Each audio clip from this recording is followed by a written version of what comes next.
V življenju pogosto pozabimo ali pa se niti ne vprašamo, kako zelo pomembna je kanalizacija. Tega se ne zavedamo do trenutka, ko se pač zgodi nek polom, da se recimo zamaši WC školjka ali pa pride do kakšne druge napake na kanalizacijskem omrežju. No, delavci podjetja Nigrad so nam predstavili, kako pravzaprav vzdržujejo kanalizacijo v našem mestu, kako jo čistijo in tudi kakšne zanimive bizarnosti pravzaprav najdejo v kanalizaciji. Mariborski kanalizacijski sistem je zelo star. Začetku se je delal kot mešan kanalizacijski sistem v zgodovini, tudi tam do leta 2010 je večina kanalizacijskega sistema mešan. Imamo tudi meteorni sistem, kar pomeni za odvodnjavanje padavinske vode, vendar je v zmanjšini. Tako da večina odpadne vode se združi, komunalna in padavinska voda. In to potem, seveda, o tem smo že nekaj govorili, ampak vseeno verjetno v času nekih povečanega števila ekstremnih vremenskih dogodkov, kot so velike padavine in tako naprej, predstavlja problem, ne?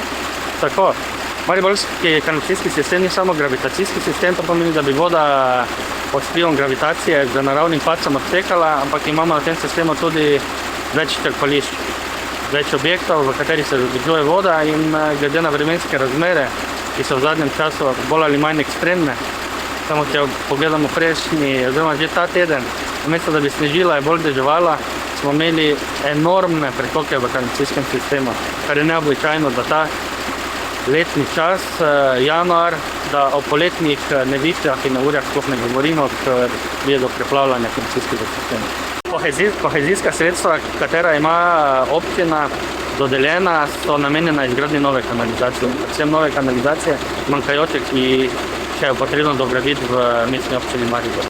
Kanalizacijski sistem že v osnovi mora biti zgrajen vodotestom, kar se preizkuša z akreditiranim laboratorijem in z akreditiranimi metodami.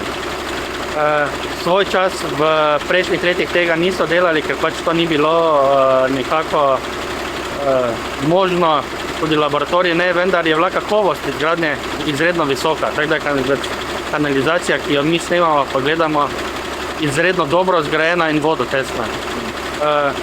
V primeru, da zaznamo na sistemu javne kanalizacije kakšne anomalije, v skladu z izvajanjem pogodbe pristopimo k sanaciji in odpravimo dano težavo. Pa imamo kaj tega, mislim, ali je to ni vredno neka pozornosti, mogoče tudi v samem članku na to delati, so taka anomalije pogoste ali je bolj, bi rekla, izjema kot pravilo?